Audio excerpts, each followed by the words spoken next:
text, Kanvalaketh is seeing all things as they are. Understanding shines forth as the sun, unclouded by defilements or traces of ignorance. In 60 ways, with the patient love of a father for his only son, all creatures caught in the prison of samsara, darkness of their ignorance, overwhelmed by their suffering, whose dragon thunder proclamation of the Dharma arouses us from the stupor of our delusions and frees us from the iron chains of our karma, whose powerful sword of wisdom hews down suffering wherever its sprouts appear, clearing away the darkness of all ignorance. His princely body is adorned with the 112 marks of a Buddha, who has completed the 10 stages, achieving the highest perfection of a bodhisattva, pure from the beginning.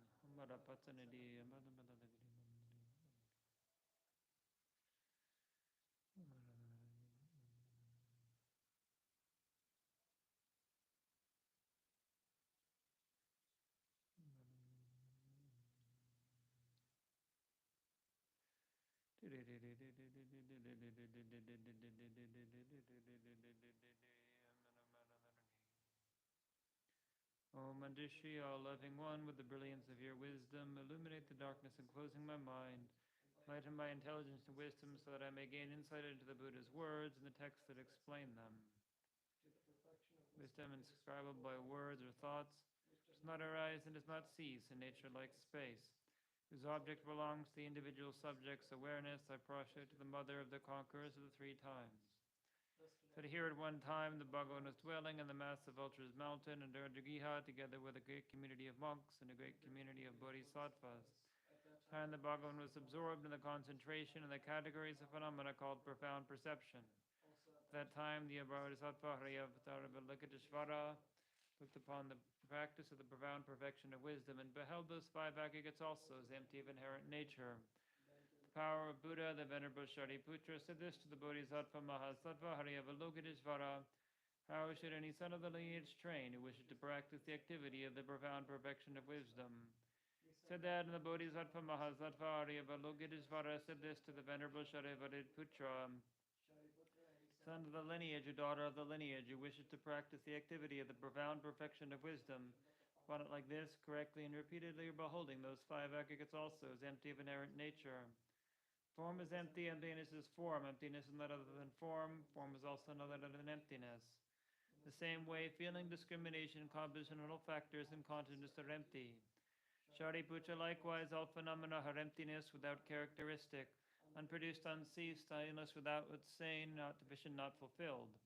Shariputra, likewise, in emptiness, there is no form, no feeling, no discrimination, no compositional factors, no consciousness, no eye, no ear, no nose, no tongue, no body, no mind, no visual form, no sound, no odor, no taste, no object of touch, and no phenomenon. There's no high element, and so on, including no mind element and no mental consciousness element. There is no ignorance, no extinction of ignorance, and so on, up to including no aging and death and no extinction of aging and death. Similarly, there's no suffering, origination, cessation, and path. Exalted wisdom, no attainment, and also no non-attainment. Shariputra, therefore, because there is no attainment, bodhisattvas rely on and dwell on the perfection of wisdom, without obscuration and without fear. They completely pass beyond error, they reach the end point of nirvana. All the Buddhas who dwell in the 3 times also manifestly completely awaken to unsurpassable, perfect, complete enlightenment in reliance on the perfection of wisdom. For the mantra of the perfection of wisdom, the mantra of great knowledge, best mantra, the mantra equal to the unequaled, truly pacifies all suffering, should be known as truth, as it is not false. The mantra of the perfection of wisdom is declared, Daya Dahom Gade Gade Paragade Parasam Gade Bodhi Soham. Shariputra, the Bodhisattva Mahasattva, should train in the profound perfection of wisdom like that. Then the Bhagavan arose from that concentration and commended the Bodhisattva Mahasattva Haryavalokiteshvara, saying, well said, son of the lineage, it is like that. It is like that, once you have practiced the profound perfection of wisdom, just as you have indicated, the Tathagatas rejoice. The Bhagavan, having thus spoken, the Venerable Shariputra, the Bodhisattva Mahasattva Haryavalokiteshvara, and those surrounding in their entirety, along with the world of gods, human asuras, and Gandharvas, were overjoyed and highly praised that spoken by the Bhagavan. In the 3 chakras who abide in the holy yoga of using space, by your powers of clairvoyance and magical emanation, look after practitioners like a mother or child.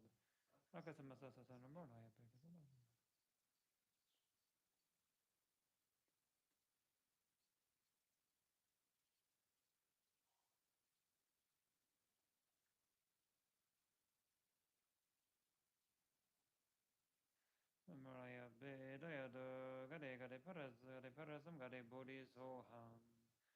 Teachings to the three supreme jewels, possessing the power of truth, may in our outer hindrances be transformed, may they be expelled, may they pacified, may they completely pacified. Kurai Soham. May all negative forces opposed to Dharma be completely pacified, and the host of 80,000 obstacles be pacified. May we be separated from all problems and harmful conditions to Dharma. May all enjoyments be in accord with the Dharma. May there be auspiciousness and perfect happiness here right now. And Venerable Guru, correct devotion to him is the root of the path. Clearly seeing this and applying great effort, please must rely upon him with great respect. Understanding that the precious freedom of this rebirth is found only once and is difficult to find again, please bless me to generate the mind that nicely day and night takes its essence. This life is as impermanent as a water bubble. Remember how quickly it decays and death comes. After death, just like a shadow follows the body, the results in black and white karma follow. Finding firm and definite conviction in this, please must be always to be careful to abandon even the slightest negativities, to all virtuous deeds. Stark pleasures the door to all suffering, they are uncertain and cannot be relied upon. Recognizing these shortcomings, please bless me to generate the strong wish for the bliss of liberation. And with this pure thought, mindfulness, alertness, and great caution arise. With the teachings of keeping the party moksha vows, please bless me to accomplish this essential practice. Falling into the sea of samsara, so have all the migratory beings. Please bless me to see this, train in supreme bodhicitta, and bear the responsibility of freeing migratory beings. And if I develop only bodhicitta, but I do not practice the three types of morality, to the perfect enlightenment. Into this, please must be for vows of get energy. That's by distraction to wrong objects, and the meaning of reality. These must be denied quickly within a mind stream, the unified path of calm abiding and special insight. The general path, please must be denied the gateway to the fortunate ones, the supreme Vajra vehicle. At that time, the basis of accomplishing the two attainments is keeping pure vows in Samaya. As I become firmly convinced of this, please bless me to make these vows and pledges like my life. As the two stages, the essence of Vajrayana, practicing good energy, never giving up the 4 sessions, please bless me to realize the teachings of the Holy Guru. Like that, may the spiritual friends who practice the path and the spiritual friends who practice it have long lives. Please bless me to pacify completely in all inner and inner hindrances. My lives never separated from perfect gurus. May I enjoy the magnificent Dharma by completely leading the qualities of the stages and paths. May I quickly attain the state of Vajradhara.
Danda badu da ni kipsuji da gi chuden gi bed so nam ki.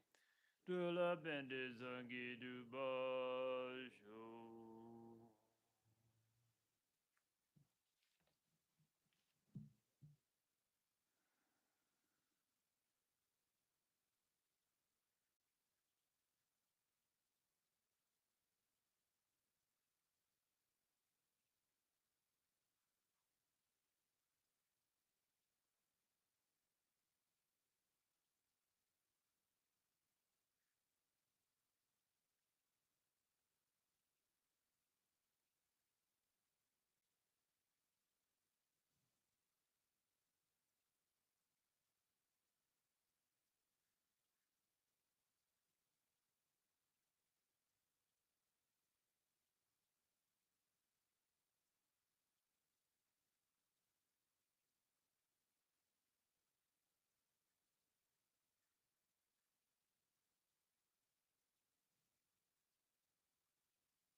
Okay, so welcome back. Did a break last week when I was in Bangalore. So we've been talking about the 10 non-virtues, right? And we finished last time non-virtue of wrong views. We had quite an extensive talk about wrong views. Could have gone on longer. So this time we talk about various subsidiary topics of the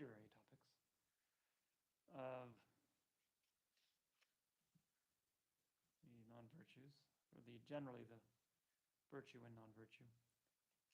Right, so the section we've just reached now is the difference of heaviness and lightness of the action depending on various factors, right? So you have one action, but it can be heavy or light depending on the object, motivation, the manner in which it's done, and so forth.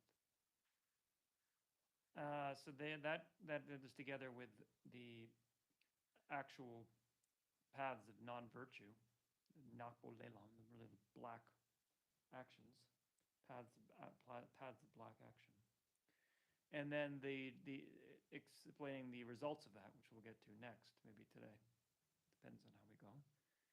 Those come together. That section comes from the results of black or negative karma, together with the section on the results of white karma, positive karma, and then showing the different divisions of karma. Right, so this is the whole section on ascertaining or delineating the results of karma. And that comes together with what actually just showing that there are 10 main 10 main actions, either virtuous or non-virtuous. That is the division into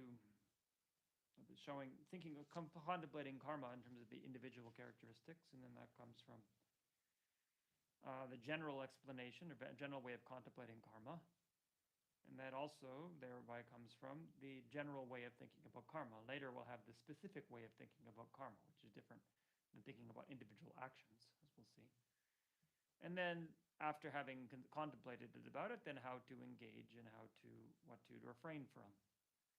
Right, so you see, Tsongkhapa is very thorough and methodological in his approach, you can say. And then that all comes from this section, the foundation, the generating faith in cause and effect, karma cause and effect being the foundation or the root of all happiness and goodness. Right, so we don't have to go back further than that for today. So the differences between heavy and light karma, then we have the differences of heaviness and lightness of the 10 paths of action, and then as a side subject, right? Then talking about the very powerful karmas, right? So as a separate subject, right? So here we just said if in general, talking about heavy or lightness, but later. And so condensing the various doors of very heavy actions and then explaining them. So this first section and the differences between heavy and light has 5 subdivisions. So those 5.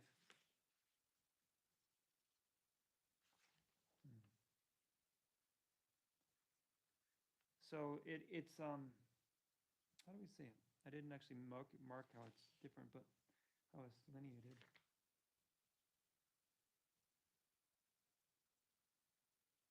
I think it's just in terms of, yeah, I see. So it does it in terms of each of the actions, but for each action, and then there's 5 divisions. So there's the way that the intention makes it heavy, the way that the action makes it heavy, the way that the lack of a antidote makes it heavy, the way that adhering to wrong views or wrong ideas makes it heavy, and then the way that the basis, the thing that you're acting upon, makes it heavy, right? So what is it's all in Abhidharma Kosha, right? What is it? Shi tang, juk tang shi tang jing tang ni. Shiran shiran jing tang ni jor tang sempa sampa de. So those are the 5, I think. Right. So juk, so the way it's engaged in, then the basis, the jing, it's going to be like the field for merit or for non-virtue. And then jorwa is the action, and then sampa is the intention, and sempa is the actually when you're doing the action, what's in your mind. And then later it says, what is it?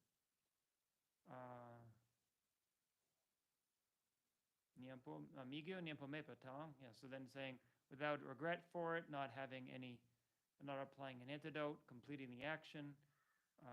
So various things. We haven't actually gotten to that part yet in Zo. We're going to debate that maybe in 2 months. So once we do that, I'll give you a more thorough explanation. But that's probably what he's basing it on here, right? As I said, he bases this section mainly on 2 things, on the Abhidharma Kosha, right, by Ibn Yin, the Abhidharma by Vasubandhu, and then the Abhidharma Samachaya by Asanga, and then also other text within Asanga's cycle of text, right? So the compendium of ascertainments, the compendium of And then the Bodhisattva Bhumi. The Compendium of Ascertainments is a commentary on the Bodhisattva Bhumi. Right? It's very long. It takes up an entire volume in the Tengyur. So, anyway, just to give you a context for that. So, when you talk about killing, it's saying. So, we use killing as the first example, but then it's going to talk about the other ones and give the same idea of these 5 different ways in which it can be heavier. Right? So, the way it can be heavier in terms of your intention is duksum drakpo chepa. So, you do it with intense, very strong afflictions. Right? So, out of very strong anger, very strong desire, very strong ignorance. As we talked earlier about with killing, it can be from any of those things, right? You kill out of desire because you want to eat something, or you kill out of desire because you want to have a sexual partner, so you kill her current partner, or you kill out of anger is probably the most common one, right?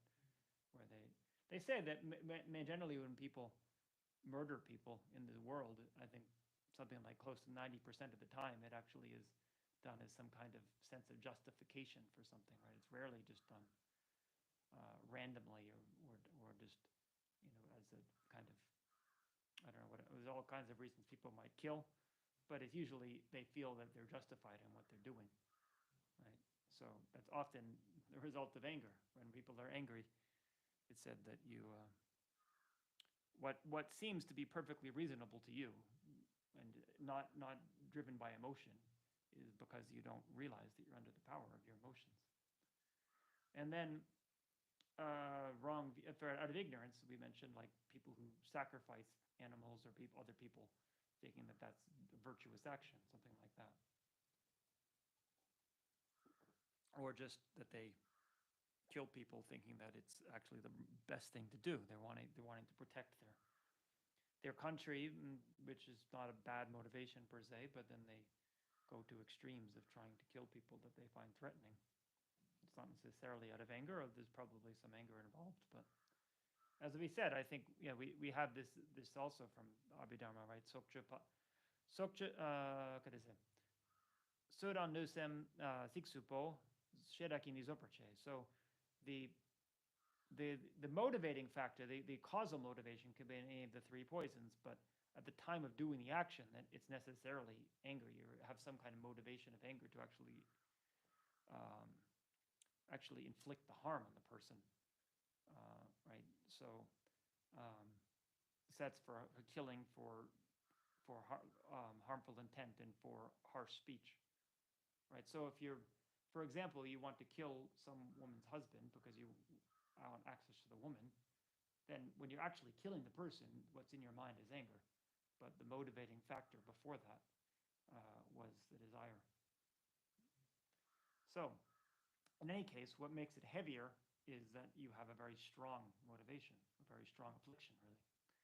So then there's different ways that the action itself, jorwa, right, the application of the action, can make it heavy. So that you can kind of think about these things, right? These things certainly happen. Hopefully most of us haven't done them, but it happens in the world, absolutely. We can see it. So, Sokcha Prache Sam, Chepaham, Chepar Gyurwala, Gajing, Rawai Semtang. So either for having killed or being in the process, having killed somebody else, right? Having been in the process of killing, or in the future thinking about killing you're going to do, that you have a sense of delight in what you're doing, or you rejoice in it, thinking it's great that I killed this person, wasn't that great? That's one. And that actually is your motivation in some sense, but it's related to the action too. And a rangyang chela shenla into jukching. So you do it yourself and you incite other people to do it. And so we see that some people who are leaders, they not only do it themselves, but they incite others to create negative actions. And then dengapa jupa, and then praising it, right, saying it's a good thing. Right? We even see that, unfortunately, in some Buddhist countries now, that the monastics are praising the certain ethnic killing, which is not, if they're not directly ordering the killing, it's not technically a defeat for a monastic, but it's certainly not ideal for them to be praising it and saying it's a good thing. That's just, as you see here, that actually increase, in some sense, that's more negative, right? Whereas if somebody kills somebody and thinks it's actually a bad thing and it's a necessary evil, even though it's not good, it's a lot better than if they see it as a positive thing and speak in praise of what they're doing. And dendrowatona igawatang, so that you see that and you feel joy in it. Right? So that's what's often said. Lama Zopa Rinpoche used to comment on that quite a bit. You have to be very careful when you watch the news. You see that people have been killed somewhere and you rejoice in it. Right? You have some war, like people might watch the war in Ukraine and they are concerned about the Ukrainian people, but you still have to be careful. You hear that Ukrainians had a victory. Well, what are you rejoicing in? That they just killed some people, right? You have to be careful about that because it's not necessarily bad to think I'm glad that they're not being defeated, but if we hear that some enemy has been defeated, have been killed, and think that that's a good thing, that often can happen, right? And take joy in the killing of somebody. Yes? For example, Yeah, it's yeah. like this. If you're watching a movie, for example, Yeah, and yeah. you rejoice with the war or something, it's like a movie, it's not true. Yeah. But it's still like we are rejoicing Yeah, because yeah, someone sure. killed another person. So Yeah. it creates a negative potential in your mind. Well, yeah. For one thing, that's why I generally discourage people from watching movies, right? It really depends. Occasionally, if you do it, with a detached mind or a way that you can look at your own reaction. But there's two problems with that. One is it does create some negativity. Like it doesn't talk about movies in the text, but it talks about dreams, right? If you kill somebody in a dream, it's called chela masakpa. Right? You do the action without accumulating the karma. It means there is accumulated karma, but the point is there's not actually a complete action, but you're doing something. You're thinking of rehearsing, as you could think of it. You're rehearsing a particular kind of action or script. And likewise, if you're watching a movie of war and then rejoicing in people getting killed in the movie, it's reinforcing that way of thinking in your mind. Right? So then you're used to that. I mean, that's one I think one of the issues with a lot of movies is it paints this picture of good and bad people, and then you start thinking this way. There's the good guys and the bad guys, and I want the good guys to win and go get the bad guys. That's not usually how life is. So it reinforces particular narratives, you could say, that, and you watch the news and you're already ingrained to think of things in this particular way, as opposed to seeing more deeply into what's actually happening. And that's the best thing to do. They say meditate in emptiness, and that purifies karma. The really best way is what meaning meditate in emptiness means talking about meditating on dependent arising. So you watch about a war, like the war in Israel, and then you don't think this is good or this is bad. You think about dependent arising. You think, what are all the different causes that brought this about? And then you can have compassion. You can think that with both sides, you can see why they're acting that way, because it's understandable. I had been born in that particular context with this particular upbringing and education and all these historical things that had gone on, then it's very likely I would have acted the same way and understand that. That can actually turn it into a purification for your mind and a virtue. So if we can do that, it can be positive. We have to be careful. I think, oftentimes we just watch the news without really deeply thinking about it. It just becomes a kind of entertainment if you just get flipped through channels and are watching various things. If you really think and look deeply about what's happening, then you can actually also help the situation rather than just taking a side, right? So similarly, as to your point, that's when it might be beneficial to watch a movie occasionally, if you can do that as a way of learning about human nature and looking at how people behave. If it's a very well-made movie, that can be actually useful. That's what art really ought to be. It's a picture of human nature, and done so in a way that incites emotions. So it's not just flat and you're just getting information, but you understand more about human emotion and how it affects people and how it affects you.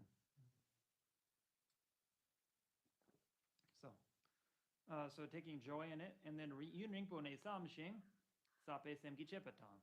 Right, so you think about it for a long time. You keep thinking again and again, that was so great that I did that thing, right?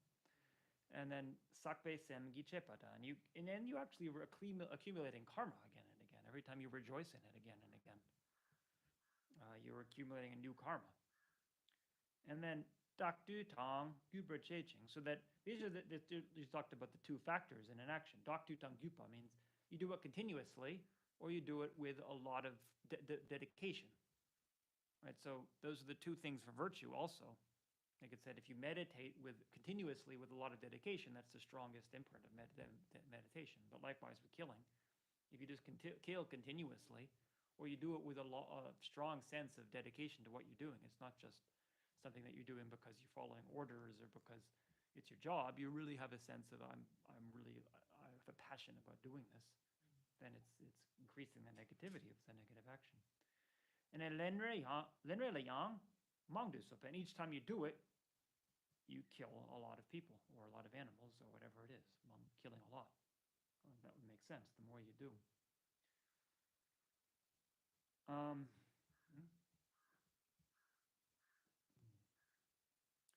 And then doing out takbu kepe supatang. So then you do that by inciting intense pain, which is like you torturing somebody, right? That you don't just kill them quickly and have it be done with. You want to maximize the amount of pain that you are able to cause the person. That, of course, is going to increase it. And then jikpakene chawamimpa chedujukte. So you incite fear in them first, right? You don't just kill them. You actually want to make them frightened, and then chawamindu jukpachede. So you incite them or force them to perform negative actions, right? I mean, you hear about what happened when the original occupation of Tibet, when the Chinese came in and they were forcing people to do all kinds of things, right? So that's obviously increasing the negativity. And then you kill them. This is sopa. And then zhenpa tang. So zhenpa is a weak person, right? Zhenpa. So you're not just killing somebody who's an adversary in a war, but killing people who are weak or defenseless. Dugelwa, so somebody who's under intense suffering. Trenpa, who's hungry. Nyam takbar mawa, somebody who's wailing with distress. Right? And ninjewa mengak dumpatang, so they're pleading for mercy. Dunba jindu sopo, and then you still kill them, so it's actually more negative that way. Of course, we have to understand that every action is very complex, and so it's not to say that it's necessarily more negative this way or that, but you can think about these different ways that it just increases the negativity of what you're doing. The main thing there is that you would have a chance to change your mind, and you don't, right? So that's much more negative, that you reinforce the sense that this is a good thing to be doing, that no matter what they say, I'm going to do it. And then Nyampo Mepa Le Chewini, so then the way that so that was the second, the way that it's heavier by the action. Now it's heavier in terms of not having an antidote, right? So Ninchik Shindu Lapargayang Milana. So in one day, you do not take any training. So it's funny, in some sense, we sometimes say that it's no more negative if you have the vow, right? So you pledge not to kill and then you kill, it's more negative. But here it seems to be implying the opposite. But we can think it's negative in a different way, right? You don't have any sense of restraint is the point. You don't have any pledge, I'm not going to kill people. You just have no moral compass, we might say. Says or dache tang ge tan chubshi dan chongala nien la nepatang. So here it's saying you do or you don't. It's not entirely clear, right? So on the 15th of the month, Dawa Che means half month, or the 8th or the 14th or the 15th, that you're abiding in the Nyene, right? The 1 day abiding, right? So I guess you could think of it both ways. That if you're taking those vows, it's more negative, but also if you don't occasionally take those vows is the point, right? So you might have somebody who has no choice. They might have some choice, but it's very difficult. They're in an impoverished situation, and the only job they have is to be a butcher. Then at least if they, on certain days of the month, pledge not to kill, it does decrease it, because they're at least making some effort not to do it, rather than just indiscriminately and thinking there's nothing wrong with what I'm doing. And then dudusu jimpatang, so occasionally giving. So if you're not, I think, at the end it says nichepa, so you don't occasionally perform generosity, do something good to balance out the bad that you're doing. And sonam, you don't do merit. Ngunduma, you don't occasionally recite sutras, I think is the idea, ngunduma. And then chaksel, you don't occasionally do prostrations or da. Chaksa dawa just means you stand up, right? I mean, dawa In the context of vows, because we go tungwa, right? Then when you say vow in English, I mean in Tibetan they usually say tungwa, which means a downfall, right? If you're a monastic and you have a vow not to do something, you create a tungwa, a downfall. So tung means to fall, and then na means when you repair that you confess it and do the reparation. That's called dawa, which means standing up, right? So it's metaphor, but here I think it's literally that talking about that you're not prostrating and then standing up and folding your hands so that you're not doing that full action. Dupe sem, so you don't have the mind of bowing, or you don't have any sense of how do you say? How do you say in English? Dupa. Of humility about what you're doing, right? You just feel I'm entitled to do this. So you don't have any of those. It's saying or dudusu ngonza shepa. You don't occasionally have ngonza shepa, right? So we translate it as usually as having embarrassment or shame, yeah. But then Jigjar had suggested, which makes sense, that you talk about it as like integrity, right? That you don't have a sense of this. I'm a person who doesn't do this kind of thing. I shouldn't do this. Or chill yupa. Right? So embarrassment or like decency, a sense of I don't want to behave this way in front of other people. Right? You don't have any sense of that. And then gyupa je chempo mitopata. You don't have any strong regret for what you're doing. Right? And then so like it's an interesting thing. Regret,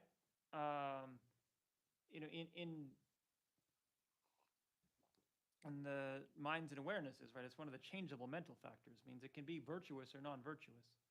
So regret is what often we translate in English as worry. That's really what it's talking about. It's quite clear in the explanation in Zu about regret that it says like it only comes from thinking about things and mulling them over again and again. So often we think of worry as a purely bad thing. You don't want to have any worry. Maybe take psychotropic medications so you worry less, right? But the point here is that worry can actually be a positive thing. If you're worried about, well, that I really shouldn't have done that, that's actually positive mind, right? Whereas if you're worried about things that are actually positive, then it becomes negative, right? You think that, maybe I really shouldn't be celibate as a monk. Why am I wasting my life like this? Something like that. Then it's actually decreasing the positive force of what you're doing. So it's not that you shouldn't consider these things, but there's this kind of regret about it, as we say in English. But this kind of starting to see things as bad when, if they are bad, it's positive. If they are actually positive things, then seeing them as bad is a negative action.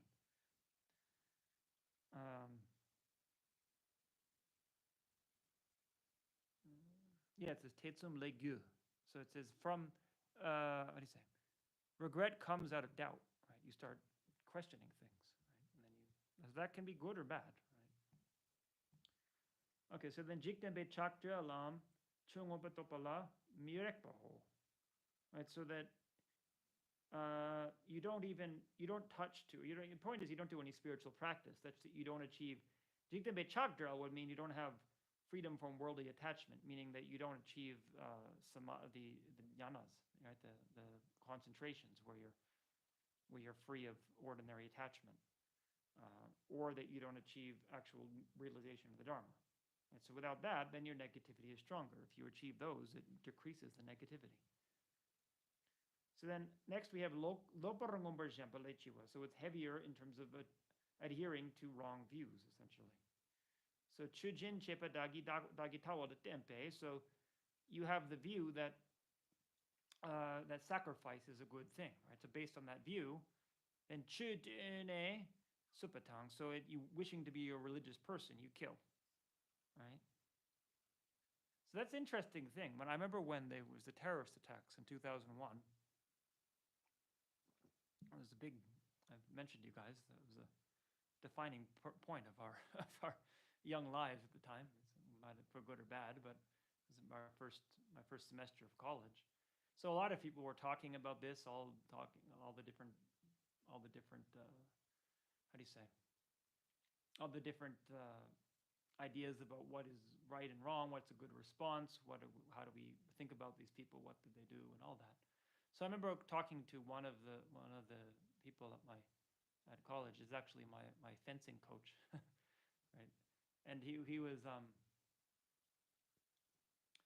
he was saying to me, because I was saying I had actually been to going. I just when I just started to go into Kurakula Center there in Medford near Tufts, and Geshe Zolga had been talking about because right after the terrorist attacks, he gave a talk about it, and he was saying that we should actually have compassion for these people because the suffering of the people who died is now over. The people who did the killing, their suffering has just begun. And he's talking about that this will carry with them for many lifetimes. But so I was discussing that with this coach, and he was saying, well, what I would have thought it would be less negative because they thought they were doing the right thing. It's an interesting point, right? They thought that what they were doing is virtuous action. But we have to think about, well, what for one thing, that's definitely a wrong view. At least I believe it is. Most people would probably think it is.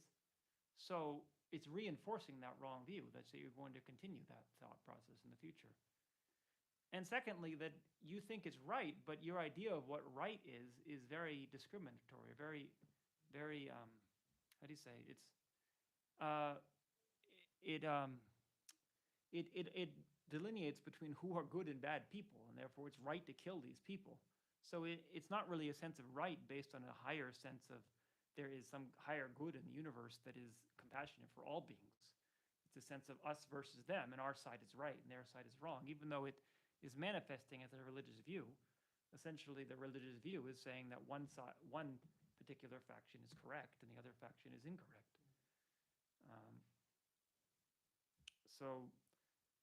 It's a good point though for discussion. It's interesting because we have to think about these things. Otherwise, as I said, if we think about it ourselves, we'll be less likely to be sort of led into that view in a future lifetime, right? If you've actually thought through these things, if you just dismiss it and say that's not me, I don't think that way, then you actually don't come to some understanding that will prevent you from doing that. Or you could end up doing that with your own religion now, right? You could say, well, we're Buddhists, we don't think that way. Already you're bringing up this dichotomy of Buddhist or have a superior view or something like that, which can happen with any religion or any idea. But overall, the point here he's making is that increases the negativity when you actually create a philosophy or an ideology, really, that justifies what you're doing.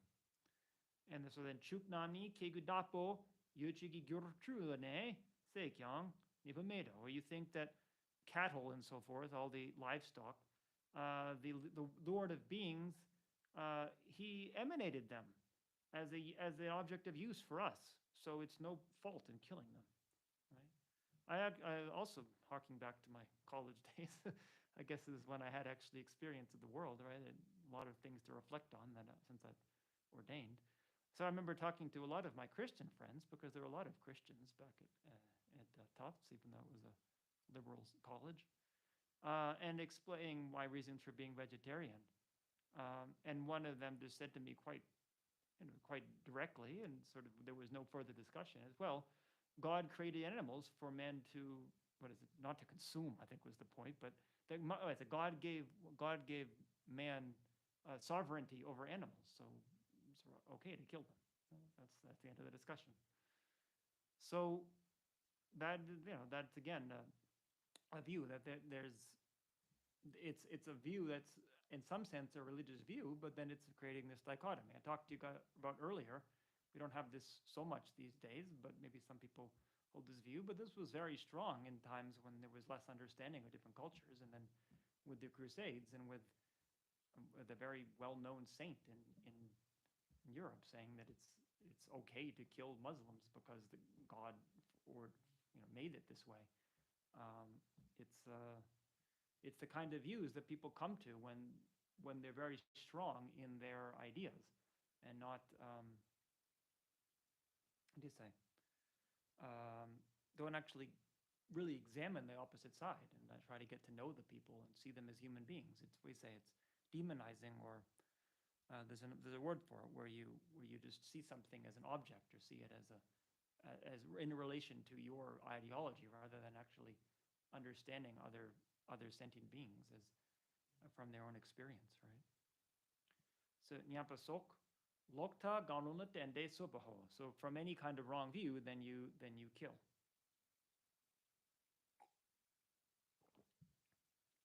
Okay, so then shile chiwani. So then heavy action in terms of the basis, right? So we had the intention, the action itself, the lack of an antidote, the adherence to wrong views, and now in terms of the basis of who you're killing, basically, right? Shi. So dundro bong chempo. So, and this is an idea we've seen in it's strong among Tibetans too. I mean, it's in the Buddhist text. I'd like to see some, if there's any kind of scientific way to study this, but essentially it's saying that animals that have large bodies, there is a more negative action because they experience more pain because the body is bigger. I don't know. I mean, so maybe people who have bigger bodies have more pain than people who have small bodies. I don't know. But I don't know if that's true. I don't, we have to examine that, right? Maybe you could say that the nerves are proportional to the body. I don't know. But anyway, this is in the traditional texts. But I think we could generally talk about it. Probably more complex animals probably do experience more pain. Right? Like I wouldn't recommend killing any animal, but killing a cow is probably creating more suffering than killing an ant, is my guess. Still not better not to kill either of them, but animals that have more complex mental apparatus, I think, and that's why generally killing a human is considered to be the most negative, because there's the most suffering for human beings, not just the action, the death itself, but the concern that comes with it and all of these other things, and the family members. I mean, it does happen for animals too. So then miyam chir chakpa. Miyam mir, oh, sorry. Miyam chir. It's not miyam ji, that's something else, but miyam mir chakpa. So a human or a fetus is what it's saying. Mir chakpa is a fetus, yeah? A question about the animal size. Yeah. Is there a difference if you kill, for example, an ant or a cow, in relationship with the karma of the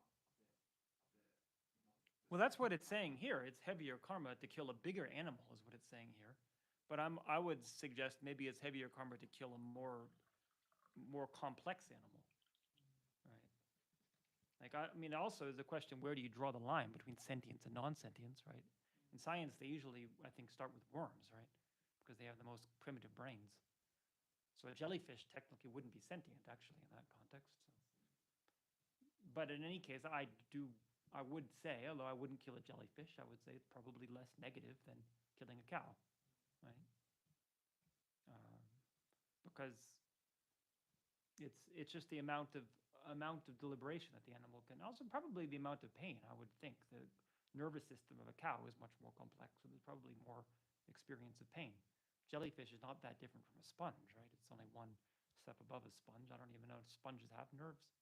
No, so I don't know if trees experience pain, right? That's a big question people ask. I mean, it's some romantic environmentalists, they consider that they do, but I haven't seen. There's evidence that trees have senses, not particularly in the way that we do, but quite. What's that? Yeah, I mean, there is quite a bit of evidence that trees do sense things around them in a different way than we would talk about sense power, but it's considerable, and I also wouldn't kill a tree if it's not necessary. I think it's, I don't think it's as again as negative as killing a cow, but like I remember, some years ago, Geshe Lexok was saying we could cut down one of the trees in the back, but I was saying why? My feeling is if there's not any reason not, there's not any problem for us. I think, I mean, as monks, we have the vow not to cut down trees, right? And I think unless there's particular obstruction, really strong reason to do it, for one thing, it harms a lot of animals, right? That's actually more the point. But I think, it's considerable. Who knows there might be more to the situation than we know, right? They might not experience suffering the same way we do. Also, what it says in the Buddhist text is that there's spirits in the trees, right? So that you're actually obstructing things that you don't even see. It's entirely possible, right? But anyway, it says here that the more negative is killing a human or a mere chakpa as a fetus, right? So that's also considered essentially killing a human being in this system. And then pama, so your parents, right? And it's actually more, you get even more negative. And then punu means your aunt and your uncle. So anyone, yeah, people who are related to you. And lama, your teacher, right? Lama tabu, just like your teacher. I don't know what that means. And then yichupa, so somebody that you really care about. And then lopa, so you're a trainee. So that means a trainee doesn't mean your student. It means that it probably means a practitioner of the Hinayana path. That's what in this context, that's probably what it means. Whereas the Jangsa, meaning a bodhisattva, right? But a practitioner, a religious practitioner. And Drachampa and Arhat, Rangsange Sopa, which is Pratika Buddha, right? Private, what's the solitary realizer. And then Deishin Jekpa, Jomindupa, Shi Shindungen Semgi Tragjimbaho, right? So it says, although you cannot kill a Buddha, that's the general understanding in this system. Nevertheless, you can, with intentionally drawing blood from a Buddha, right? So, I don't know, I remember Nick Raybush telling us the story of his experience with Lama Yeshe, right? And that he said to give Lama Yeshe a shot at some point. And Nick was a doctor, right? So he said Lama Yeshe exposed his rear end for him to give the shot. And he was thinking, now I'm intentionally drawing blood from a Buddha, right? I don't know. But I think the point is with a malicious intent. It even says that here, Nyensemgi Trakjimpa, right?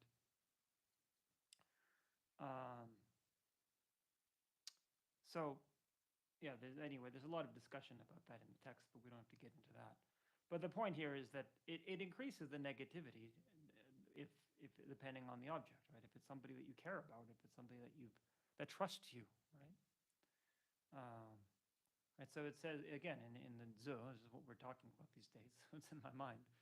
What is it? Papa Minyam Pamatang, Papa Minyam Tamatang, Neba Tani Chomawa, Ketai Dunda Sempala, Uni Shindu Jimper, Shindu Jimperche, something like that. So, although they're not Arya beings, your parents and sick people and those teaching the Dharma and bodhisattvas in their last life, there it's saying it's very virtuous to give to them, but it's the same idea, right? They're stronger fields for you, right? People that are close to you. So, Gyungapo dele dopani. So then the opposite of those five, so Chipayawa, is a lighter killing, right? Light killing. I don't know if that is a nice word, but the point is, it sometimes killing is unavoidable, unfortunately. And as we say, it's probably possible to go through most of your life without intentionally killing something, and especially if you're living here in the monastery. But it's pretty hard to avoid ever unintentionally killing something. But it's lighter than doing it intentionally. It's in terms of the thought, as we see, and in terms of the action. If you do it different ways, you might unintentionally kill something. And if you're doing it with we're trying to actually save something and you accidentally kill it, it's lighter. And so forth. We can think about that. So then, Majimbalemba Jile Chiwani. So then this is a much more brief presentation of the rest of them, right? So in terms of the object of stealing, it just goes right to the last one. So in terms of the object of who you're stealing from. Oh, sorry. Actually, here the object is talking about the thing you're stealing. So Mongpo, so stealing a lot. Zangpo, stealing really good things. Idambalukujing Tropatang. So somebody who trusts you that you deceive them and steal from them, right? And then Mempa, so stealing from inferior people, or people who don't have a lot. And Trempa, so people who are starving. Rabdujunga, so renunciates. Chidiwala Tropatang, so stealing from people of your own religion. I mean, really, it's this religion means Buddhism here, but you can understand that. As people in your religion. And then Gongdu Chupa Tropatang. So those who have superior realization, I think, is the idea. Gongdu Chupa. I've not seen that term, but the idea is they've penetrated the superior. I think the idea is that they understand something more profound. People have realization. And then lopa. So then here again, trainees, meaning Hinayana practitioners, and arhats, strachampa, tarang sange, parteka buddhas, gendun, so the sangha, chudengidze tropoho, right? Stealing from the stupa, right? So we have to be careful with that too, right? We have offerings here, right? We have to be very careful with those kinds of things. Um, I mean, if you yeah. take from the stupa, Well, yeah. So like if for example, if somebody came into our house and made an offering on the stupa, right? We couldn't just use that money for the house, actually, according to the Vinaya. You'd have to use it for the stupa or for other religious reliquaries, right? So for the upkeep of the stupa or something like that, because you think that it's offered to that object and not just it's not just made as a general. They're not their intention. They're not thinking I'm offering to the sankar. They're thinking in their mind I'm offering to the stupa. Now you don't know their mind, but you have to assume that unless they tell you otherwise.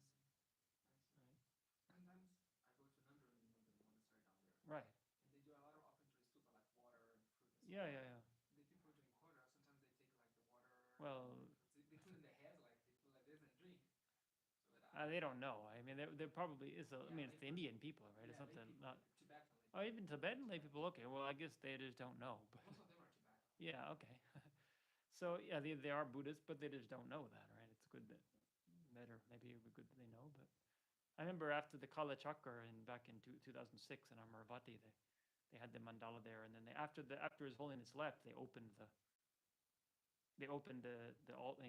altar for general viewing or public or something. I don't remember. I didn't go, but I heard that it was just a mad rush of some of the people because there were a lot of that was back when it was possible to come from Tibet. There were a lot of people there who had just arrived from Tibet, and they kind of swarmed to the altar and were like just drinking the water and trying to take everything off the altar and touch it themselves.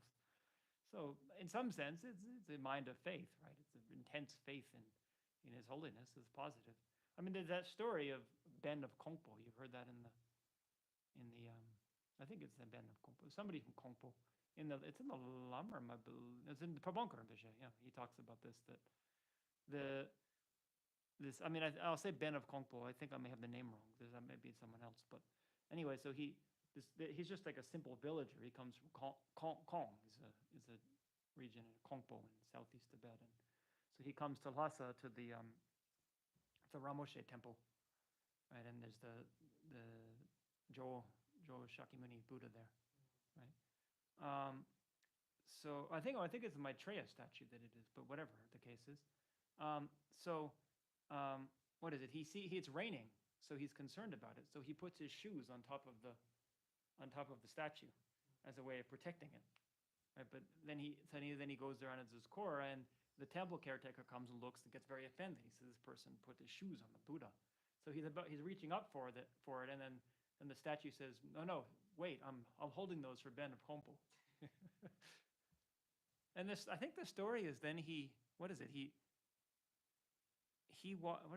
Was this a simple mind, but then he walked out. And there's something more to the story that he walked out and he saw Maitreya in the river, right? And then he just walked into the river and disappeared into the Pure Land or something like that. I don't remember. But the point is, if you don't know the etiquette, this is etiquette, right? This is essentially etiquette questions, right? If you don't know that, then you're in some sense exempt. It's good to learn it if you can. It doesn't exempt you to just be ignorant, but it's your motivation mainly, right? But then once you learn the etiquette, it's good to try to adhere to that, right? Okay. Lokyam shile chiwani. Right. So then in terms of okay, yeah. So for the other ones, it's only in terms of the basis that it's talking about it, right? For killing, it gives the example, but you can use the same example for the intention, the action, the lack of antidote, the adherence to wrong views. But nevertheless, it's just talking about heavy objects, right? So Jupa Chawa Mimbaham. So Yolokyam is sexual misconduct. So somebody with whom you should not engage in sexual conduct, right? So like somebody else's wife or something like that, or renunciate. And then Jawaham. So that's meaning your relations, right? And then Jawaham, Kipa, Yichupe, Chungmaham. I think Kepa, yeah, as we said before, I think it's saying man, so it's implying for a man with a man. As I said, we have to look at the the context for where they're getting that, but that is generally how it is presented here. And then Yichukbe Chungma, so your close friend's wife, right? So and the point is anybody's wife is a negative action, but it's like your best friend's wife. It's I mean we understand from worldly context that can have very very heavy consequences for everybody. And the Gelongma, right? Of course, a Gelongma. Actually, if in the Vinaya, if somebody has relations, I mean, essentially it says rape, but I think also just sexual relations with a Gelongma, with a nun, then they actually are barred for life from taking any vows, even lay vows. That they can no longer be part of the Buddhist community. So it's considered one of the most serious negative actions for a Buddhist because it's very harmful to the integrity of the community. And for example, if the person just thought all that. Well, think about it. Depends in what way they're thinking about it, right? As I said before, if it comes in your mind, it's one thing, right? You don't have to think, oh, I shouldn't think this way. If you have attraction to somebody, you work with that. You don't, but you try not to act on it. That's the main thing, right? But if you actually adhere to it and think, like, how can I get this person and make plans or something, that's very different, right? Then it becomes a negative action, even if you haven't done anything, right? And then, yeah, gelotma. So the gelotma is a how do you say in English? How do they say it? It's a training nun, right? For gelong, it's for monks, you have novice and fully ordained, gelong, right? For nuns, you have 3 levels. You have novice nun, trainee nun, probationary nun, I think they call it. But really, trainee nun is a literal translation. And then a fully ordained nun. There's 3 levels. And then getsuma, so a novice nun. Tan, Delan Yawachipa, so having intercourse with them, it says. And then Yenlak Minpa Karjupa, so it says in terms of the how do you say? I mean, the Yenlak in English means your word is blanking on my mind. What do you call your arms and your legs? Appendages, yeah, something like that. But it actually means it's saying among the appendages, the mouth. I don't know if the mouth is an appendage, but anyway, the point is that is considered more negative. That show oral intercourse. And then dumin nyanlela nipaham. So somebody who is abiding in the 1-day fast, right? So even if somebody's a lay person and they take 1-day celibacy vows, then to have intercourse with them, or if they do it themselves, either way, then it's the wrong time, right? And druma dawat sawam, so a pregnant person who's in the late term pregnancy, or nepa, a sick person, right? Nemimba chudigi nyamkor. So in terms of places, then in front of a stupa. And then gendugi kungarawa nyawajiboho, so within the monastery. So anyway, for monastics, these are hopefully not things that that occur anyway. But the idea is that for all of these things, it's just that certain objects, as I said before, it really depends in some sense on context, right? It's giving examples, but we have to think about what are the consequences of doing this, and you can see why a lot of these things could have very heavy consequences for a lot of people. So zun shile, so zun, the object to which you lie makes it heavier. Shen chiching luer depe do mompo zun mawatang. Right, so wishing to deceive and what's another word in English? and deceive people. I would dri and lu, but we could see both as deceive. But trick, you get trick. Yeah. Tree would be like to trick, so trick people and deceive them. Wishing to do that, then with many reasons, right? You give all kinds of false reasons, not just one small lie. You have a very elaborate lie. And then pamane sangigi bar. So from your parents up to the Buddha, it's just the same list as before. So your parents, your relatives, and trainees and bodhisattvas and Prateka Buddhas and Buddhas. And then sangpo, so good people, right? Lying to good people. And then zao lamawa, so lying to your friends. Sok chopa sok sum chiwa kewa mawa ho. Sokcho pasok sum. Chiwa kewa mawahu.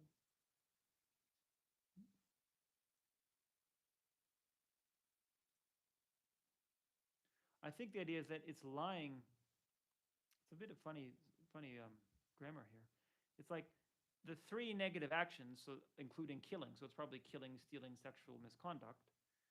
Heavy. So speaking about in order to incite those, I think maybe it's like lying as a way of killing somebody. Maybe I'm not sure. I'm not, see what it says in here.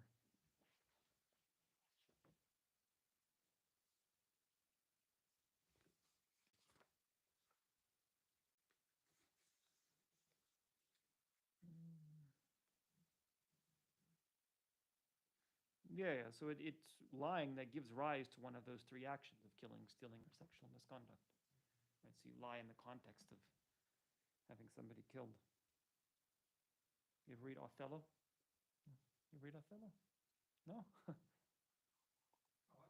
Othello. It's a very famous. It's one of Shakespeare's plays. Yeah. Yeah. I think Iago is that a Portuguese name? It's Italian actually, but Rodrigo and Iago. Those are some of the characters. Anyway, it's a he's a famous character also. Iago is like the epitome of a bad friend, right? So he convinces Othello, who's his master essentially, and Othello trusts Iago, but Iago is trying to basically destroy Othello's reputation because he actually doesn't like him. He's actually jealous of him.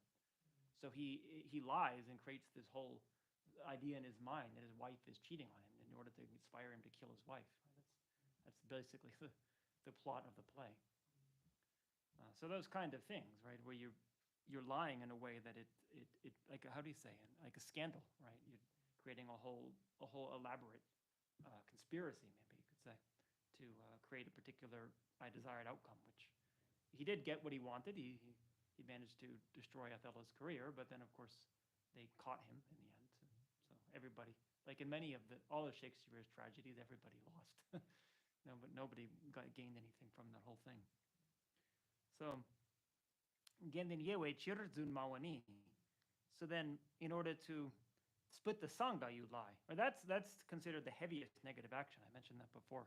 But it says in Zu, it says Gendu Yechir Zun Mawa Kanamato Rapchir Do. Right? So because it splits the sangha, then lying is the heaviest of all negative actions. Right? So the idea is that splitting harmonious communities has all kinds of heavy negative effects for a long time. It said when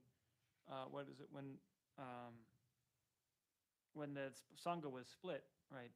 For the period of time that it was split, then nobody had any realizations, and in the community. And then for 6 years, I think afterwards, before they got back to the same degree of cultivation that they had before that, because it was so harmful. So obstructing people from having realizations of the path, that's so negative about it. Tamchigi nang ne chiwa. Yes, what it says right here. Among all negative actions, that is the heaviest. So then, trame jile chiwani. So then, heaviest in terms of divisive speech, right? So splitting the sangha is also divisive speech, right? It's really both lying and divisive speech. But so here, in terms of it's in terms of the basis of this division. It says Yun Rinpo ne Shipa, so somebody who's been your long-term friend, or people who themselves are long-term friends, and then you split them apart, right? And then Gewi Shinyan Tang Pamatang, right? So your teacher, or people who I think the problem is someone who is somebody's teacher, right? You split somebody from their teacher by using the divisive speech. To be careful about that, right? So you said, like, even if somebody has a teacher that you know is harmful, if you know that they're actively harmful, it might be beneficial to try to help dissuade them from continuing their relationship, but to be very careful, right? If we say things that are harmful, especially if it's just because they're not really a harmful teacher, it's just that we don't agree with them, or that we think another teacher's better, and then we try to split somebody from that teacher. It's a very harmful action. Yeah. Yeah. Someone and have an opinion about someone is different. For example, if there's a teacher and you have an opinion about him, you don't agree with him and so forth, and you have this open opinion about. Well, it's different from you say, oh, don't go to that teacher. Don't. even then, you have to be mindful of your audience, right? Be mindful that if you're in front of people who have faith in that person, it's good to have some restraint about what you say, right? If it might be helpful for them because they're very stuck in a particular view that they've taken from that teacher, to be skillful in the way you express that, right? Not just not just kind of be rude about it or kind of berating and saying, "Wow, how could you believe that person is these ridiculous ideas," right? So even if they are harmful, I mean, it's not also unlikely to help unless you are skillful in the way that you do it. Um, but you have to be very careful if the person has formed a relationship. I mean, Lama Zopa Rinpoche was always very strong about that, even with people that had what he considered, for example, Geshe Kelsang Gyatso, who was within FPMT originally and then split off and was within the Dolgyal followers. Lama Zopa Rinpoche was very clear with people who asked him, who had formerly been his students, that he is your teacher. Do not let go of that. Right? He didn't. So they asked him, because I asked on somebody's behalf, and the question was, should I continue to have him in my merit field? He said, of course, he's your teacher. And I said, but if I have them as the main field, main lama and the Lama Chupas, why not?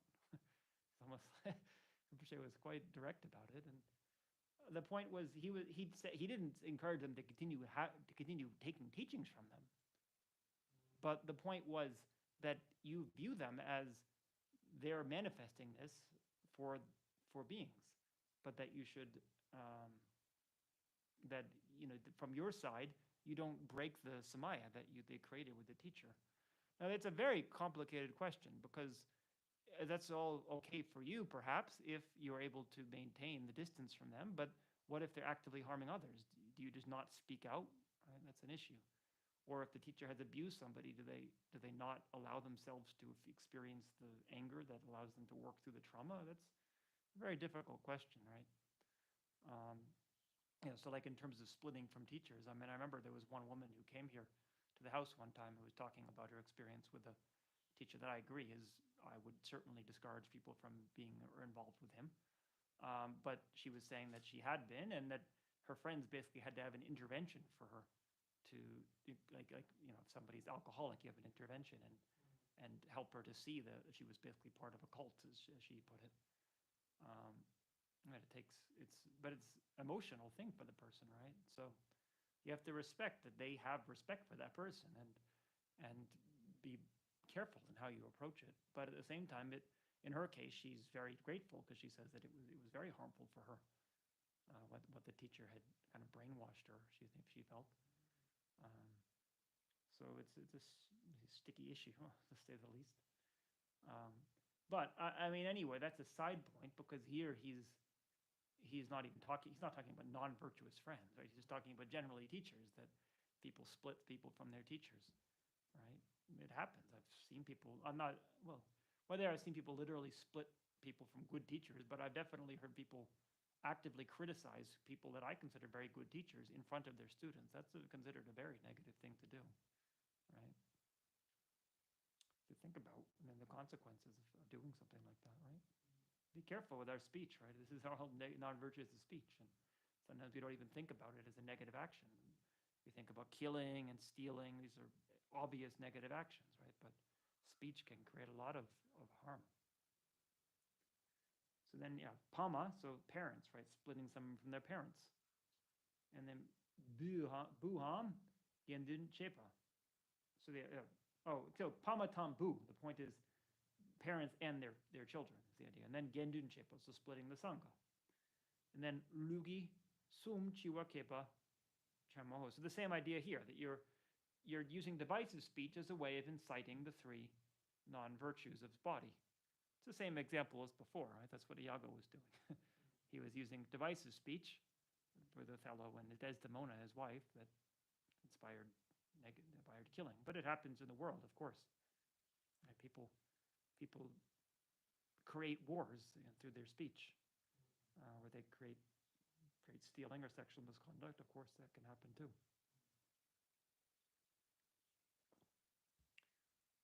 So then, what was it? Like the example of, in the wars, in the time of the Buddha, this kind of things were happening, right?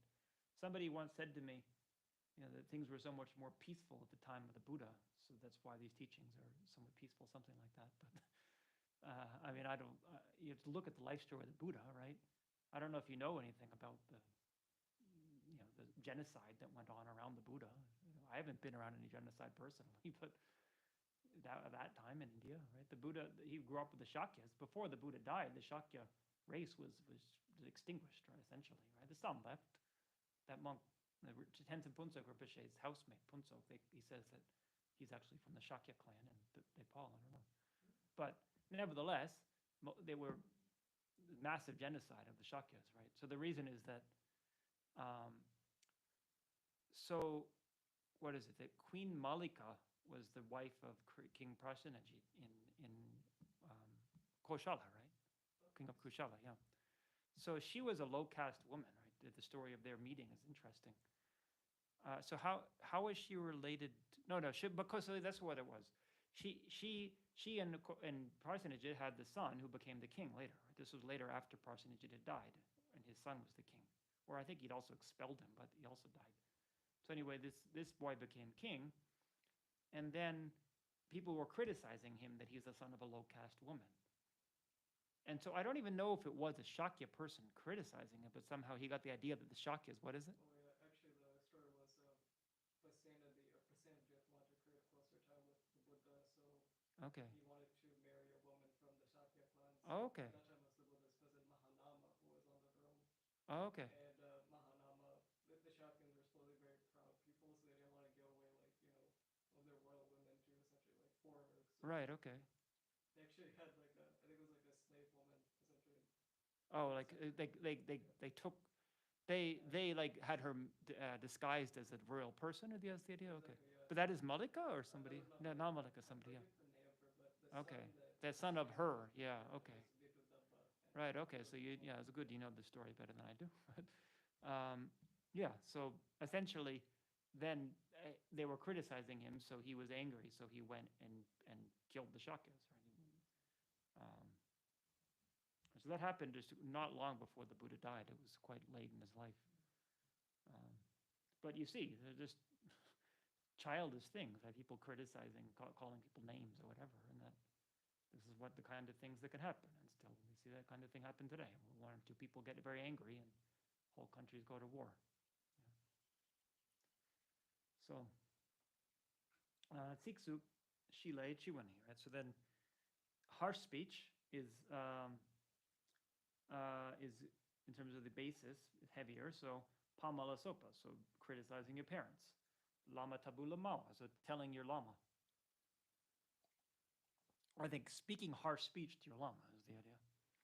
And then yandapa tang dekona minpe zungi siksu mawatang. So yandapa dekona minpe is like, so yandapa is going to be what's correct, which usually is talking about emptiness, right? And then dekona minpe is things which are not the way they are, right? So then I guess you're conflating them. You're lying about the truth of things, right? You're deceiving people with spiritual paths. I think that's the idea. I might look in here again just to make sure. If they have it, they might not have translated it clearly either.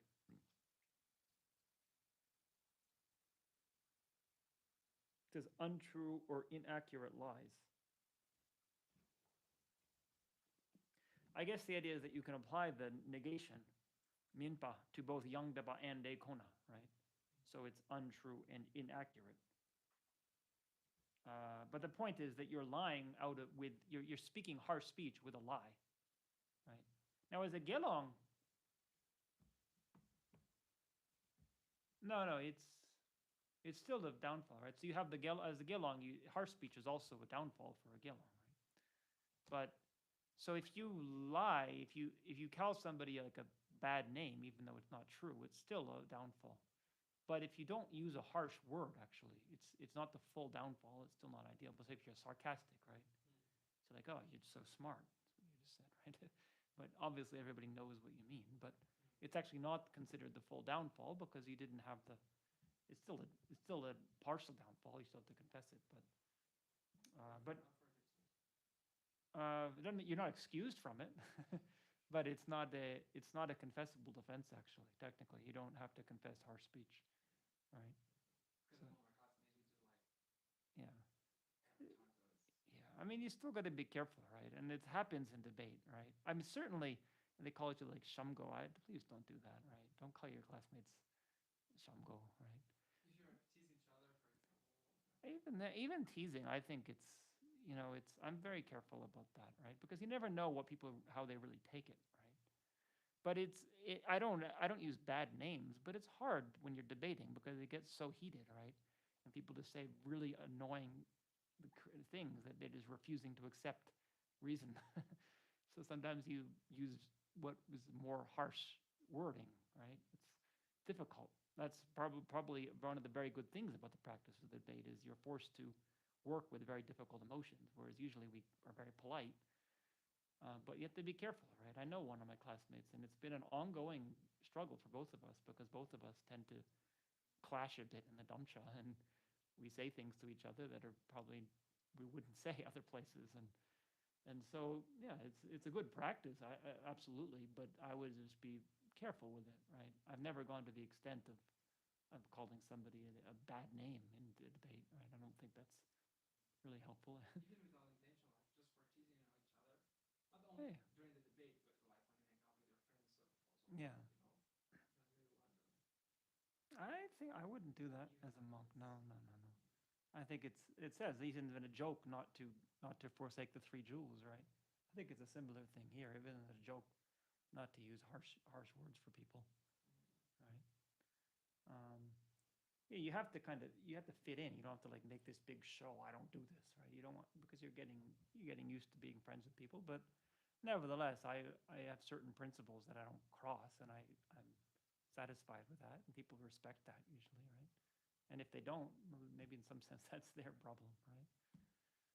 I mean, there is the bodhisattva practice of that you do have to engage in some degree of like it even talks about that here with the idle talk, that if it's really to benefit others, if the only way that you're going to get them to respect you is to engage in their kind of speech, but the question is that really what you're doing, right? Is it really out of a bodhisattva attitude? I mean, if you're trying to fit it in the monastery, at least it's a positive thing, right? It's more than just like just for purely your own enjoyment, right? It's important that you do get integrated, so we have to think about that. But I think it's not we shouldn't just like dismiss. No, it's just friendly talk or something. Everything we do in the context of monastic life has consequences. That's the whole point here. That we don't think about it when we live here all the time, but we're around heavy object all of the time. We're on monastics. You don't know who's really a bodhisattva, right? Somebody's hopefully, right? So maybe some of your classmates are. You don't know, right? So you have to be careful the way that you speak to them. But even if they're not bodhisattvas, they're still monastics, right? And so, yeah, it's as I say, it's not easy because it's not like you can just say, "Oh, I'm pure. I don't do this." But maybe you have certain limits or certain uh, yeah.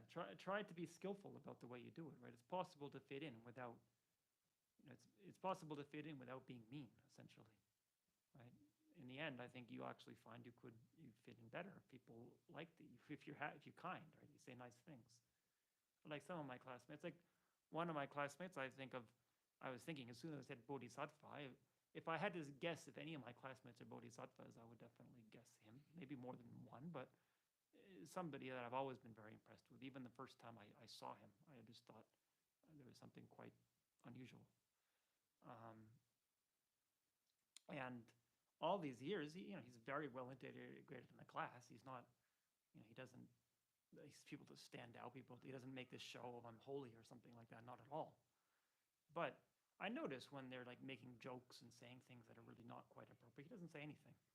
Or if somebody's saying something very, very stupid, basically in the damcha, right? And other people are making fun of him. He doesn't criticize them. He'll debate them very well, but he'll never like say, "Oh, that's a bad thing to say," or be say any kind of critical words towards them. Part of it is you can see he doesn't have the thought. It doesn't appear to be arising in his mind. There's no anger. So there's no motive. There's some kind of anger arising in the mind if you're speaking that way, even if it's very subtle, right? So it's not that you can just easily do that, but the point is it's possible to fit in without, it's different than just like making this show, I'm special, I don't talk that way, and don't say that, and we're monks, we shouldn't talk that way. Then people might find it uncomfortable, but it's possible to still fit in, but still be, adhering to a certain standard, right?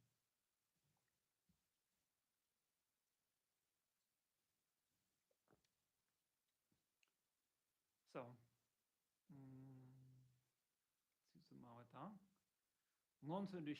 so then directly scolding somebody. Right? So again, scolding can be a good thing if it's helpful for the person, but you have to be careful how we do it. Or choa. Choa also can mean scolding. Trying to think how would we differentiate those, right? So like shela shendu shebelendu shela. So you have the four kinds of I mean, sometimes they call it abuse, I think, right? Shela nendu shela sok is the four kinds of things. The four practices of a monastic practitioner is not to return the four with the four. So meaning that you don't return abuse with abuse. She dro dek sangju kyang la. So you don't return abuse with abuse. You don't return anger with anger. You don't return violence or hitting. Really, dek means to strike somebody with violence, and you don't return sangju, fault finding, with fault finding. Right. So that's just generally. That's actually when you become a gelong, that's one of the advice that they give to you is that those are four pieces of advice not to do that. It's also in the Bodhisattva vows. But anyway, so in that context, shewa, I mean, in colloquial nowadays, shewa means to scold, right? But I think in classical Tibetan, it means to abuse, abusive words. Right? That makes sense here. Whereas choa is literally like I mean, choa is a kind of a negative context, though, right? It's not merely scolding like a teacher scolds a student. It can mean that, but I'm just thinking how it's used in Vinaya.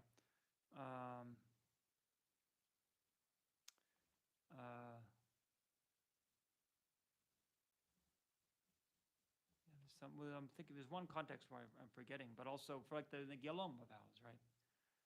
Gelom, this vows specific to Gelomas, right? We don't have them as Gelongs, but one of them is to scold, to scold essentially the Bhikshuni Sangha, right? The community of women, right? But it's kind of like it's like as an immature kind of speech, right? So you just say, oh, the nuns, they all, like make it like kind of disrespectful way, right? So yes, I mean also, of course, scolding the student, it can be beneficial, but also it can be a negative action if you just let your anger get the better of you and not really out of compassion for the person, but just because you're annoyed by what they're doing, right? And then gegak. So gegak, I have written here reproaching, but yeah, it's again a kind of it can mean a kind of scolding or just like in what's the word in English? Inciting speech that incites anger, right? I mean, you can think about, you don't have to use the exact words, but you can think about all the different ways that speech can be harsh, right? That's the idea. Like it says in Shantideva, right? He has this whole list. I haven't recited it in a while, so I apologize. I won't get it right, but Getang Shetang Geche Semdungwa De Xingzhine Parcha. He's saying whenever whenever my mind is inclined to do any of these things. So Ge, She, Mujor, Kachu, there's all these different words in Tibetan, right? So like being petulant, or I mean, English, we have all these different words, and they're all very subtle, but it's interesting to think about them. He said in any of those, if my mind is inclined to do that, then I should remain solid, like a piece of wood, right? Don't act on it. So it's good to go look through those lists and think about it, because there's so many subtle ways that our speech can be can be harmful, or be you know be hurtful to other people, right? Even if we don't mean it, even if it's just meant as a joke, the other person might not. They might even laugh, but it's inside they don't really like it. I have to be careful with that.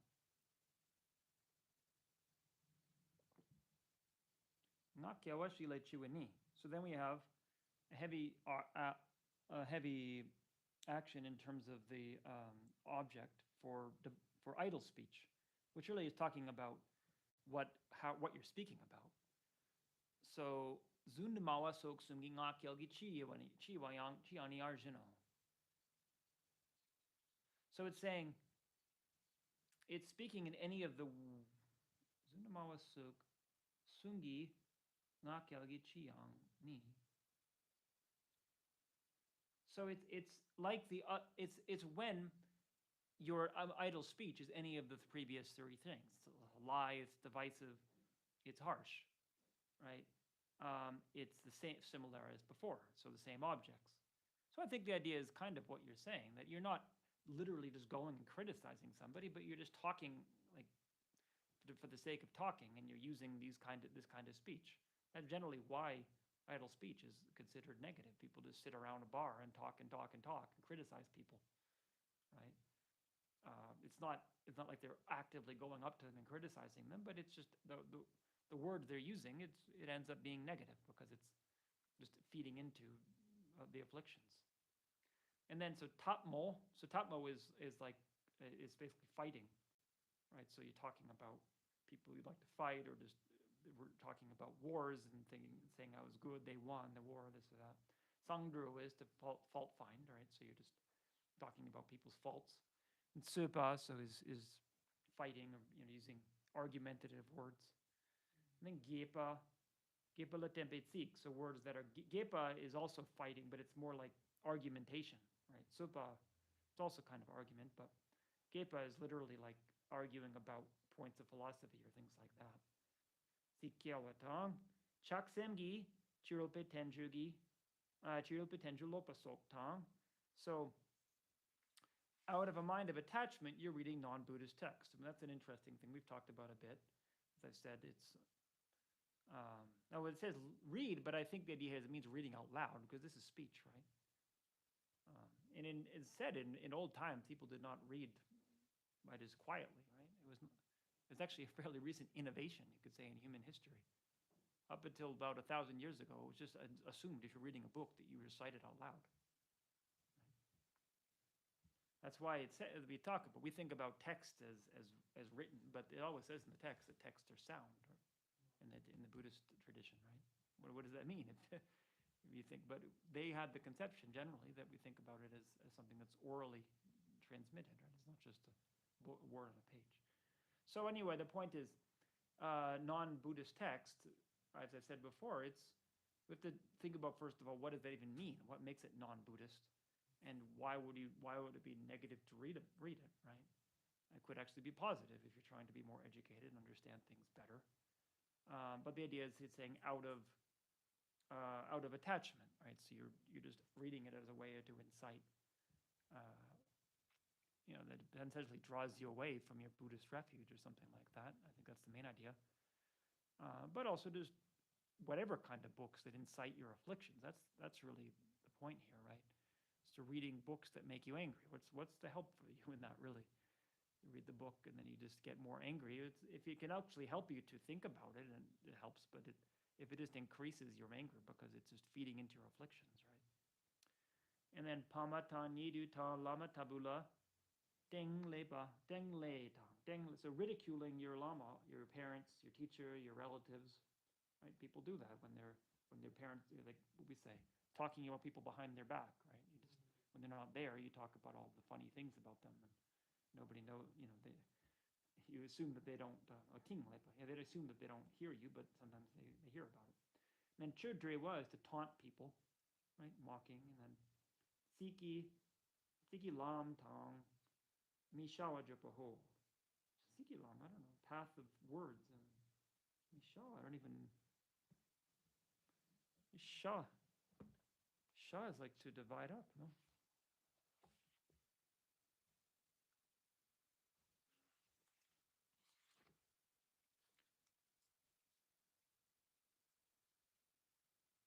It just says speaking inappropriately is the way that they use it here. It's another classical word, isn't it? They don't use that anymore. Okay, so then napsem shile chiwa. So then heavy for the mind of covetousness. So the things that belong to the sangha belong to the stupa, the wealth of a stupa, it says, the possessions of a stupa. And we're wishing for those. And then yuntingi lompe gyalpola sopatang. So then being lompa, covet, how do we say it in English? Covetous is not quite right here, but lom, it's like you're puffed up, right? You're puffed up with qualities. You think that I'm special, and then you're towards the king and so forth. So you think that you deserve the possessions of the king or of something else, some other person, because you're special. And then sangpar tsungpa chupa kipanam le, and then also your companions in the celibate life. And then from the masters of the practice, they shigi ke tang kordi do boho. So you wanting, so from them, then wanting profit and wanting praise and service, right? So your companions in the religious life, that you just think of them as ways that you can profit or ways that they can serve you, right? And then nusem shile chuani. So then the heaviness of the mind of harm, right? Pamatang nidu tang lamatang nibrmepatang. So to your parents, to your relatives, to your lama, to those who are faultless, right? You have a mind to harm someone who actually is not at fault. And then trempa, so hungry people, again, we've had that. And then dungyawa, people who are suffering, ningjewa daktang, so people who are compassionate, you wish to harm them. Niprachipa dak, ningtapane shapachipa la, some people who have done fault, but they confess, sincerely, and then you still want to hurt them.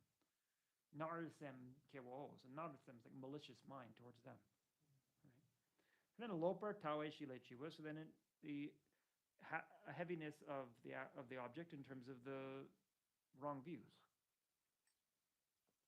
Shi tamshila kor dabajupata shurpadabade, so then just denigrating all bases. Basically, you just deny any kind of goodness in the world, I think is the idea. Any kind of religious system, any kind of philosophy of that espouses doing good actions. You just say it's nihilism in the very strong sense of the term. You say nothing is good. There's no good or bad. There's nothing. No one in the world has a good intention. Everyone is just phony.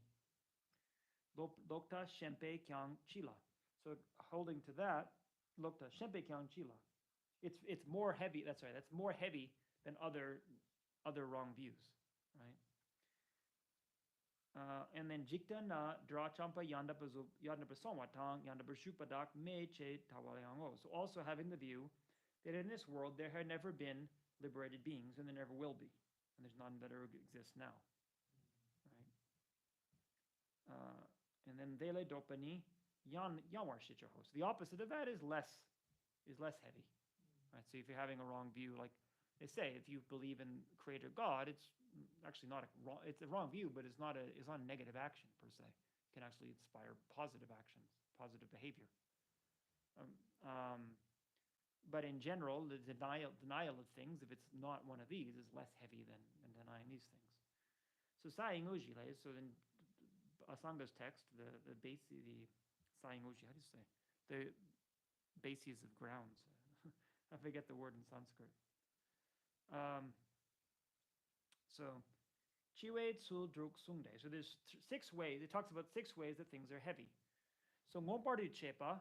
So that's actually doing it. But it says that's with the 3 afflictions, with or without those, but nevertheless trakpo le kunelamo. So with a very strong motivation, right? So that's more in terms of that's Ngompa Chepa is talking about your motivation in that case. And then Gompa is when you're habituated with it, right? So Gemege ni yuningpone kundu den gom len chen mong du chipa ho. So for virtuous and non-virtuous actions, union pune kududende, you do them for a long time, right? You continue to engage in them for a long time. And gompa len mong du chipa, we do that again many times. Ngonini, so in terms of the actual nature of the action, lungaki dunga ngama ngama chima chima le chiushing. So among the 7 non-virtuous actions of body and speech, the earlier ones are heavier, right? So killing is the heaviest, followed by stealing and so forth, and the idle speech is the lightest among them. And yigi sumni, among the 3 of mind, ngama ngama chima chima chiwa. So it's the opposite, the later one. So wrong views is the heaviest, followed by harmful intent, and followed by covetousness. And then shini, so for the basis, sange chu gendun lama tabu namla pennu per chipaho. So wishing to harm or benefit the Buddha, doing harm or benefit, to the Buddha or to the Dharma or to the Sangha or to your teacher, your Lama, then it's greater harm or greater benefit as a result of that. And then mitube chok chikdu ngepa ni. So it's certainly the discordant class. I think the idea is that it's definitely the wrong thing. Jisit soy bardu chikdu ngepar. So as long as you live, you're just only doing negative. That's the idea. You're just certain to be doing negative things. Migewe le long de dugla. Right? So you just do negative activity until you die.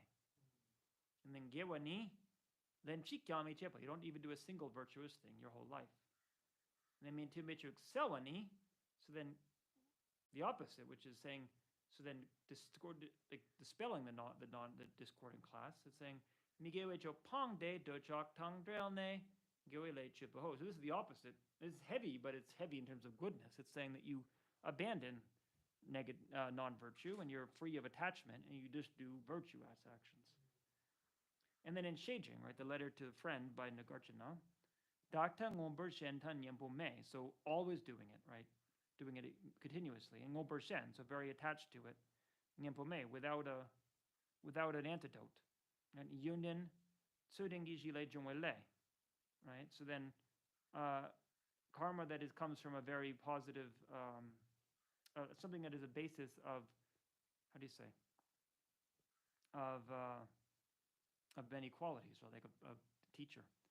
And then ge tamige nam nga chempo de. So then the virtue and non-virtue, right, in terms of 5 that are heavy in the 5 ways. So that's what he just said, right? Nagarjuna is saying these 5 ways, always attached without an antidote, in terms of the basis having all these qualities and so forth. So there's the 5 ways that they're heavy. He only gives 4 that I can see, but Dele gewe cholat sompergi. So he's saying of those, then engage in virtue based on that. Shesungso. Deon konchok la sopa yonden tan dembeji tang, right? So then also a basis that has many qualities, like the 3 jewels, and then pamala sopa pendobeji nisu chewe ngaho. Okay, so that's the thing. It's why is there 5? We said there was only 4. But in terms of the basis of qualities, there's 2. There's the something that has qualities like the 3 jewels, or something that's just benefited you a lot, like your parents. So that's why that divides into 2. Okay, so why don't we have questions now? If you have any questions.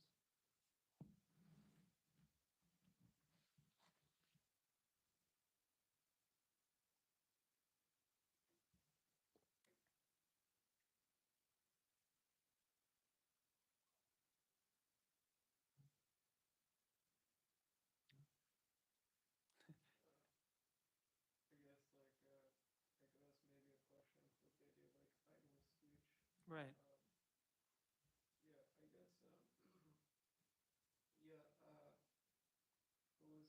so I guess like usually with like idle speech, the main thing is usually when you start off idly, you kind of like switch off your critical thinking, you just speak according to your like habit essentially. So is it kind of like, the way I understand is, since we're kind of conditioned to generally have different afflictions like pride or attachment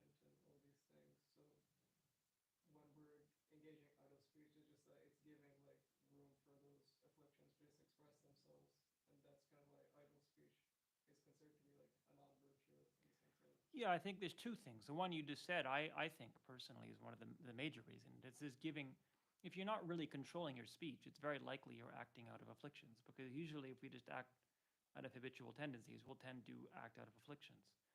But the other thing is just that it's a waste of time, right? That you could be doing something instructive with your time, and it's very easy. We can see speech or nowadays surfing the internet using your phone. It's one of them, even more so, I think. It just takes a lot of time that you could otherwise be focused on the Dharma. It's not only the time, but also then you're distracted. You try to focus on the Dharma, but your mind is distracted, right? So yeah, that's those are the main reasons. Yeah. Is there any question on the chat? Did I? No. Not so far. Yeah. But Yeah.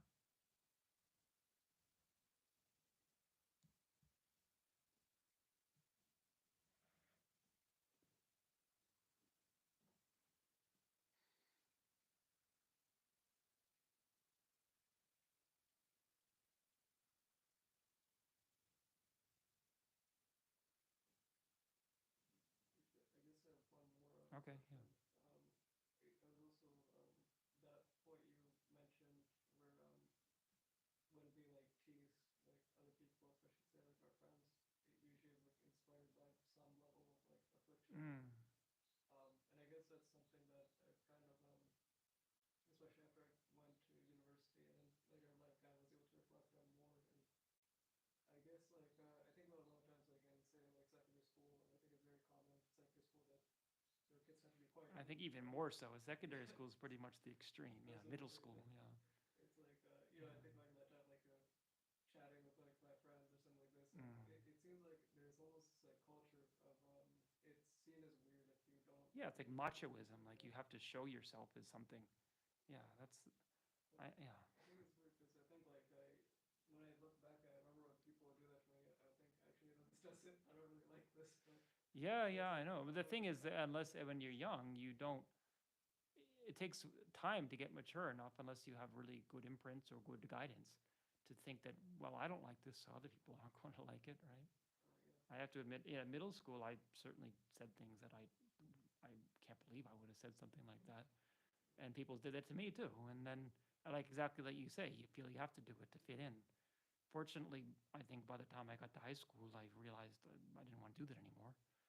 But it's um, it's still an issue, right? And as you're mentioning in the monastery, it's sort of, the people are different stages of development. It's not to be critical, but it's like,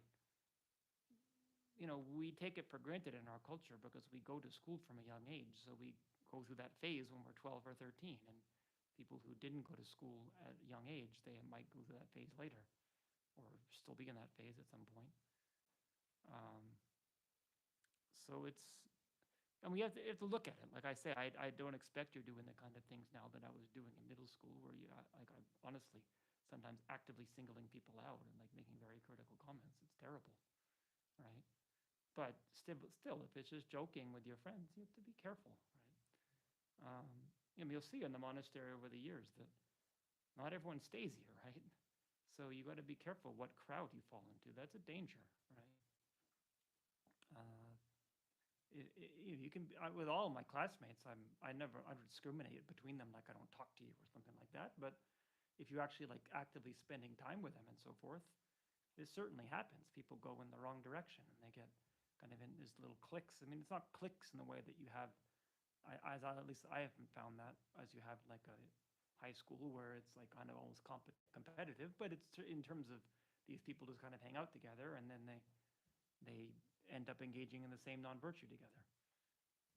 So you have to be careful, right? It's yeah. Anyway, maybe it's good we talk about that separately. This is an important question. Yeah.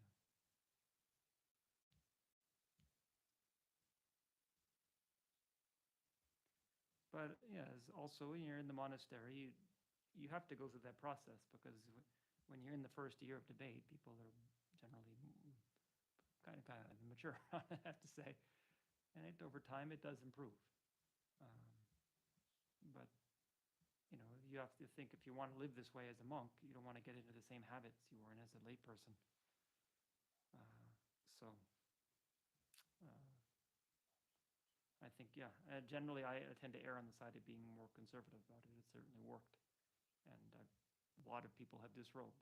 Most people I knew when I was younger have disrobed. So I'm pretty, like I remember Venerable Getsu, one of the most senior Western monks from Australia. I was reading something by him. He wrote an autobiography at some point. I don't think it was ever published. When I was working at Wisdom, they had me read it, I think. I don't know if they were considering to publish it. I can't remember why I was reading it. But I remember him saying something about he was hanging out isn't the right word, but when he was young monk, he was with a group of Gelongs, foreign Western Gelongs, who were all studying in Dharamsala, quite well educated by the standards of the time, and they were watching like a raunchy movie or something, and he just excused himself. But he was saying in the autobiography, I look back and none of them are still ordained, right? And I would concur in terms of my observation that if people are doing that kind of thing, it's not a good sign for the future, right? If you really feel you have to do that, it's just, you do it once, you're going to want to do it again, right? And then again and again and again. And then if you don't have any kind of boundary for yourself and say, look, I don't do that, I'm a Gelong, I don't do that, then you're in the danger of going in that direction, right? Anyway, but I think it's better you speak to me personally about what specifically you're talking about, because then I can judge it better, right? Okay, and no question in the chat. Okay, so why don't we finish there then?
Took elections vast as space, that I have amassed from working with effort at the practice for a great length of time. Here come the chief leading Buddha for all those whose minds wisdom eye is blinded by ignorance. And if I to reach this state, may I be held in your loving compassion for all my lives of Manjushri. May I find the best of complete Vedic paths of the teachings, and may I please all the Buddhas by my practice.